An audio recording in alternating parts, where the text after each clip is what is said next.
ఏంటి మీ వాడు ఇంత బుద్ధిమంతుడిలాగా ఆరెంజ్ జ్యూస్ చేస్తున్నారనుకుంటున్నారా? ఒక్కరోజు స్కూల్ మిస్ చేసినందుకు ఎన్ని దూల పనులు చేశాడంటే, ఈరోజు మేము తాల్చేరు నుంచి మార్నింగ్ వచ్చాము రిసెప్షన్‌కి వెళ్ళేసి. ఇంక స్కూల్ మిస్ అయిపోయింది. ఇంక అందుకోసం అని చెప్పి వీళ్ళు ఇంట్లోనే ఉన్నారు. ఇంక మార్నింగ్ వంట చేసే ఓపిక లేదని చెప్పి నేను ఆఫ్టర్‌నూన్‌కి ఫ్రైడ్ రైస్ చేశాను. ఈ గ్యాప్‌లో మా వాడు ఇన్ని దూల పనులంటే అబాకస్ స్కేల్‌ని సుత్తబెట్టి కొట్టేసి మధ్యలో బార్స్ అన్నీ విప్పేసి ఆ బీడ్స్‌ని వేరే వాటికి ఫిక్స్ చేశాడు.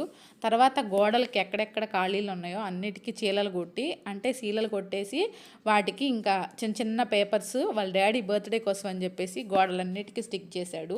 ఇంకా తర్వాత మళ్ళీ ఇంట్లో పాపప్స్ ఉంటే అవి తీసుకెళ్ళి ఒక బాక్స్లో నుంచి కారు మీద కింద వాళ్ళ కార్ పార్క్ చేస్తుంటే ఆ కారు మీద పోసాడు అనమాట. ఇన్ని దూల పనులు అసలు కొంచెం అట్లా పడుకొని లేచేసరికి ఒకదాని తర్వాత ఒకటి కంటిన్యూస్గా దూల చేస్తూనే ఉన్నాడు. ఒక్కరోజు ఇంట్లో ఉంచుకున్న పాపానికి ఇన్ని దూల పనులు అనమాట. ఎలా భరించాలో కూడా అర్థం